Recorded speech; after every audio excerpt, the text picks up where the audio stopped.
जैन मित्रों नमस्कार। आज मैं बात करूंगा चीन की।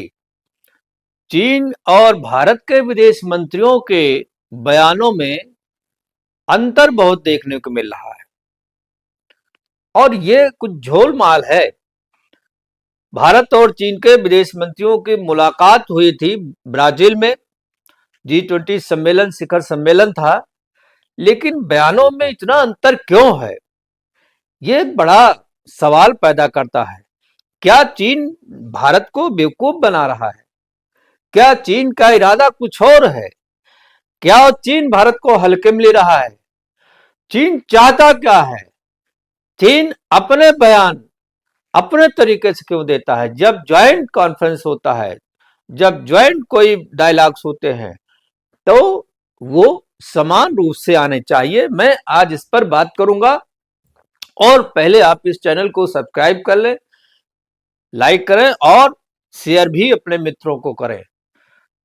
मैं बताता हूं हुआ क्या है।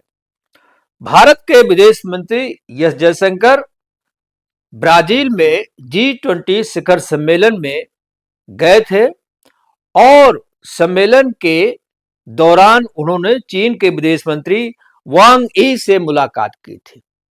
चीन भी गया हुआ था, उनके विदेश मंत्री राष्ट्रपति थे।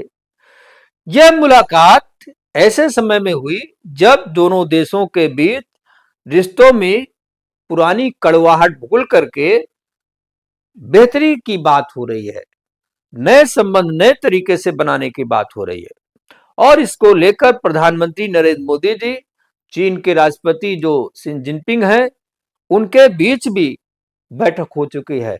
जब ब्रिक्स सम्मेलन हुआ था कजान सिटी में, रसिया में, उस समय एक बड़ा डिसएंगेजमेंट का डिसीजन भी हुआ था और बहुत लंबे समय बाद शी जिनपिंग और नरेंद्र मोदी जी की मुलाकात हुई थी, आमना सामना हुआ था।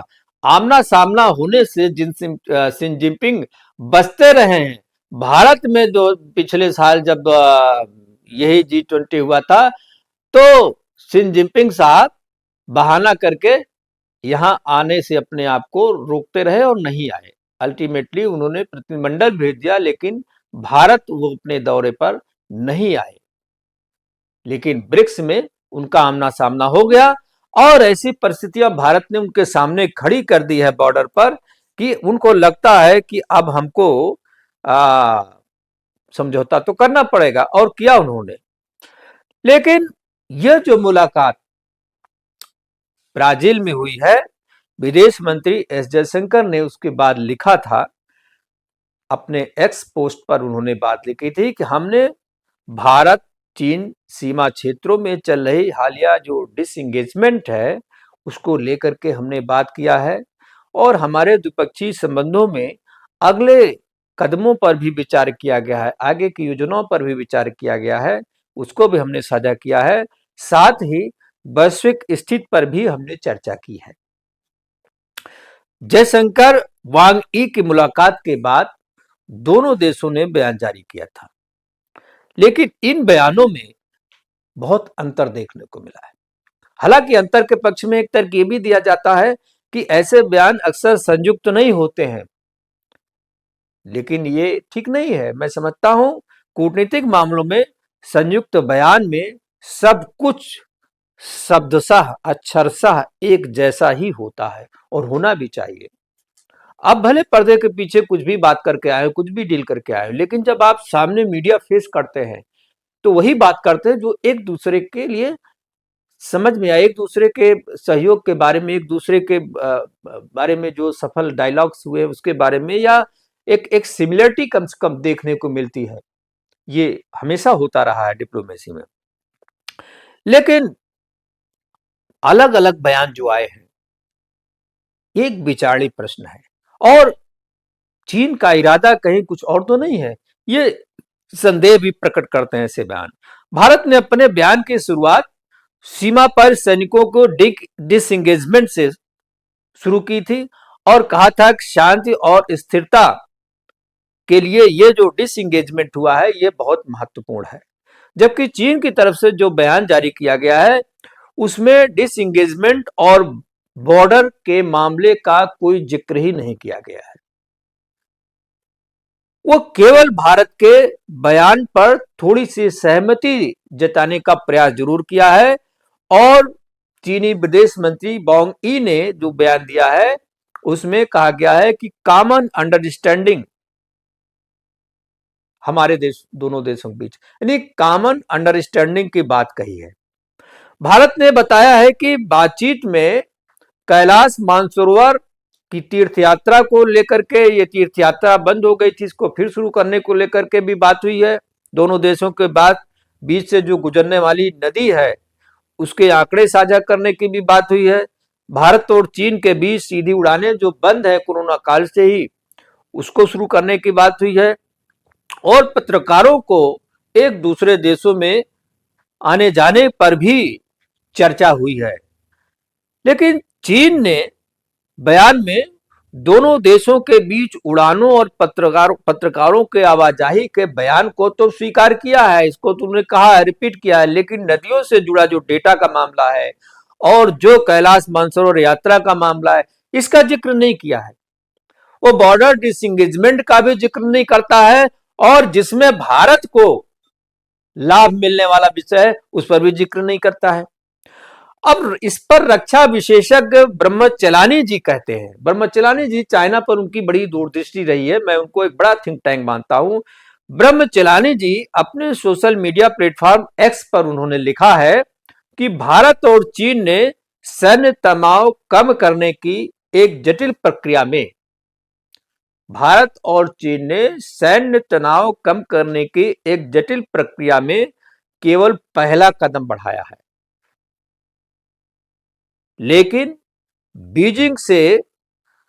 बीजिंग पहले से ही अपनी राजनीतिक और व्यापारिक मांगों पर दबाव डालता रहा है। ये ब्रह्मचला ने लिखा है।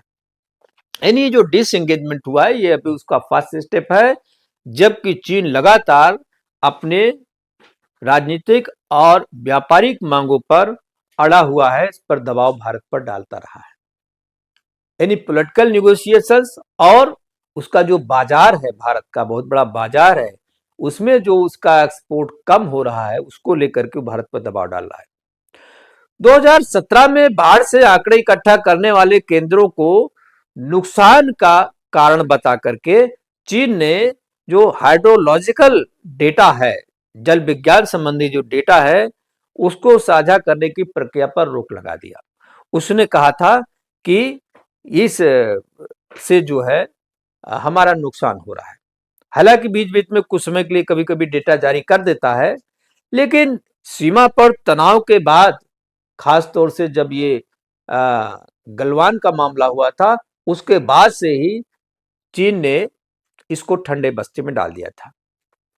चीन ने अपने बयान में जल्द से जल्द वीजा सुविधा जारी करने की बात कही है, जबकि भारत ने अपने बयान में वीजा के बारे में कोई जानकारी नहीं दी है। वीजा के बारे में बता दूं कि चीन तवांग के लोगों को और कश्मीर के लोगों को स्टेपल वीजा देता रहा है, अर्थात वो वीजा जो भारत के अन्य नागरिकों को मिलता है उससे अलग एक वीजा देता रहा है।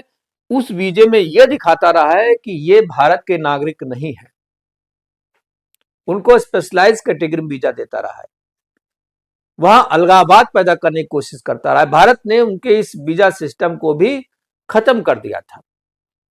वो कहा था कि हमारा कोई भी नागरिक इस वीजा पर चीन के दौरे पर नहीं जाएगा, चीन में किसी भी विजिट पर नहीं जाएगा, किसी भी काम के लिए नहीं जाएगा। अब वीजा प्रकरण को भी उठाता है। रक्षा मामलों के एक विशेषज्ञ जो येल यूनिवर्सिटी के लेक्चरर हैं सुशांत सिंह भी इस रवैये पर सवाल उठाते हैं। सुशांत सिंह कहते हैं, सुशांत सिंह ने लिखा भी है अपने ब्लॉग में कि ये जो जयशंकर की और जो चीनी विदेश मंत्री की मुलाकात हुई है उसके एक दिन बाद ही चीन के विदेश मंत्रालय के प्रवक्ता ने जिस प्रकार के भाषा का इस्तेमाल किया है, और ये प्रवक्ता साहब जो है वांग का और जयशंकर का जो मुलाकात है उससे हट के उन्होंने बयान दिया है। और उन्होंने कहा है कि चीनी विदेश मंत्रालय के प्रवक्ता ने जिस भाषा का उल्लेख किया है उससे ऐसा लगता है कि बीजिंग और दिल्ली के दोस्ताना संबंध नहीं हो पाए हैं या दोस्ताना संबंध होने की दिशा में अभी लंबे सफर तय करने पड़ेंगे। किसी मुद्दे पर कुछ मानना या समझौता करना तो दूर की बात है, इस पर तैयार होना भी, इस पर एक दूसरे के लिए समर्थन देना तो बहुत दूर की बात है, इसके लिए सकारात्मक वातावरण बनाना भी आगे के लिए मुश्किल दिख रहा है, ये सुशांत जी ने कहा है। क्योंकि उनके विदेश मंत्रालय ने बड़ी उलट टिप्पणी की है, एक तरफा दृष्टिकोण अपनाया है और एक तरफा दृष्टिकोण के खिलाफ हमेशा भारत खड़ा रहा है। चीन ने अपने बयान में दोनों देशों के बीच व्यापार बढ़ाने को तो महत्व दिया है, जबकि भारत का फोकस रिश्ते को सामान्य करने में। जब रिश्ता ही आपसे सामान्य नहीं होगा तो व्यापार कैसे बढ़ेगा? आप चाहते हैं कि दुश्मनी भी चलती रहे और व्यापार भी चलता रहे, आतंकवाद भी चलता रहे, व्यापार भी चलता रहे, बॉर्डर पर इंगेजमेंट भी होता रहे, व्यापार भी चलता रहे, आप धमकी भी देते रहो, व्यापार भी, ये तो नहीं चलने वाला। भारत कहता है पहले रिश्ते नॉर्मलाइज करो, रिलेशन नॉर्मलाइज करो, फिर बिजनेस की बात करो। विदेश मंत्री जयशंकर ने बयान देकर के स्पष्ट रूप से कहा है और भारत प्रभुत्व स्थापित करने के लिए एक तरफा दृष्टिकोण के खिलाफ है। ये जो चीन अपने प्रभुत्व स्थापित करने के लिए एक तरफा दृष्टिकोण लेकर के चलता है कि हम जो कह रहे हैं वही सही है, भारत इसके खिलाफ है और भारत अपने संबंधों को अन्य देशों को नजरिए से नहीं देखना चाहता। चीनी मामलों के विशेषज्ञ जबिन टी जैकब है एक साहब, जबिन टी जैकब ने जयशंकर के बयान को चीनी प्रभुत्व को चुनौती देने वाला मानते हैं। उन्होंने कहा जयशंकर ने जो बयान दिया है ये चीन को एक प्रकार से चुनौती उन्होंने दिया है। जेबिन टी जैकब कहते हैं चीन का मानना है कि भारत को अमेरिका से व्यापारिक रिश्ते कम कर देने चाहिए। चीन चाहता है कि अमेरिका के खिलाफ चीन की लड़ाई में भारत उसके साथ खड़ा हो, उसका सहयोग करे, लेकिन भारत को यह कभी भी किसी भी कीमत पर स्वीकार नहीं होगा। इसलिए जयशंकर ने ऐसा बयान दिया है। भारत ने अपने बयान में बहुध्रुवीय एशिया समेत बहुध्रुवीय दुनिया के लिए प्रतिबद्धता की बात कही है। भारत ने कहा है पहले एशिया का डिसेंट्रलाइजेशन होना चाहिए, फिर दुनिया के डिसेंट्रलाइजेशन पर बात करेंगे। आप एशिया के प्रभुत्वशाली शासक बनके आगे नहीं बढ़ सकते। हम एशिया में भी आपको चुनौती देंगे और दुनिया में भी आपको चुनौती देंगे। जबकि चीन जो है वो अपने बयान में एशिया की कोई बात नहीं करता, उसको लगता है एशिया तो मेरा है ही, एशिया का मैं अकेला दादा हूं, एशिया में प्रभुत्वशाली देश हुई, एशिया की बात नहीं करना। वो केवल बात करता है बहुध्रुवीय दुनिया की, वो बात करता है अमेरिका की, यूरोपीय देशों की, वो उसको चुनौती मानता है। जब कजान में मोदी की और शी की मुलाकात हुई थी तभी चीन ने बहुध्रुवीय दुनिया की बात उठाया था, जबकि भारत ने, प्रधानमंत्री मोदी ने बहुपक्षीय एशिया पर लोगों का ध्यान खींचा था। भारत की फिलहाल दुनिया में वो जो भी दुनिया की तुलना करता है वो एशिया के संदर्भ में करता है। दुनिया के देशों को एशिया के संदर्भ में उनका ध्यान खींचने की कोशिश करता है। एशिया में जो कुछ हो रहा है, जो कुछ होने वाला है, जो कुछ होना चाहिए, इसके लिए वो बात करता है। लेकिन चीन हमेशा एशिया पर अपना एक टॉप लेवल का देश अपने आप को मानते हुए ये इससे नजर भटकाता है। वो एशिया में किसी भी प्रकार की बात करने से वो हिला हवाली करता है। वो केवल अमेरिका और पश्चिमी देशों की चुनौती पर बात करता है कि केवल चुनौती अगर है तो अमेरिका है और यूरोपीय देश है। चीन दुनिया भर में अमेरिका के दबदबे को खारिज करता रहा है, इसलिए वो बहुपक्षीय दुनिया की बात करता है। जबकि भारत का मानना है कि चीन एशिया में जो दबदबा बढ़ा रहा है, जो घेरेबंदी कर रहा है, जो अपने राष्ट्रों पर इंक्रोचमेंट कर रहा है, अपने राष्ट्रों पर इन्फ्लुएंस क्रिएट कर रहा है, इसलिए उसे पहले बहुपक्षीय एशिया की बात करनी होगी। उसे ये स्वीकार करना होगा कि एशिया यूनिपोलर नहीं है, एशिया में बैलेंस ऑफ पावर देने के लिए भारत है, रसिया है और भी देश हैं। और चीन खुद को ग्लोबल साउथ से जोड़ने की कोशिश करता है, लेकिन भारत के बिना ग्लोबल साउथ की कल्पना नहीं की जा सकती है। जाने माने रक्षा विशेषज्ञ प्रवीण साहनी जी हैं, उनका कहना है जयशंकर ने स्पष्ट कह दिया है कि भारत बहुध्रुवीय एशिया में चीन के साथ प्रतिस्पर्धा करने के लिए तैयार है। और इसका उदाहरण ब्राजील के G20 शिखर सम्मेलन में भी देखने को मिला, जब प्रधानमंत्री मोदी ने ग्लोबल साउथ की लीडरशिप के नेतृत्व की बात कही और इसमें यह दिखने लगा कि ग्लोबल साउथ का नेतृत्व करने के लिए भारत पूरी तरह से तैयार है। वास्तविकता यह है कि चीन के पैसे और समर्थन तथा तकनीकी के बिना वैश्विक साउथ के देशों का विकास मंद पड़ सकता है, क्योंकि पैसे चीन के पास है, व्यापार चीन के पास है और काफी हद तक तकनीकी भी चीन के पास है और दक्षिण एशियाई देशों को इन सब की जरूरत है। इसलिए ग्लोबल साउथ की लीडरशिप के लिए भारत को आर्थिक रूप से, तकनीकी रूप से भी आत्मनिर्भर बनना पड़ेगा और दूसरे देशों के लिए विकल्प भी देना पड़ेगा।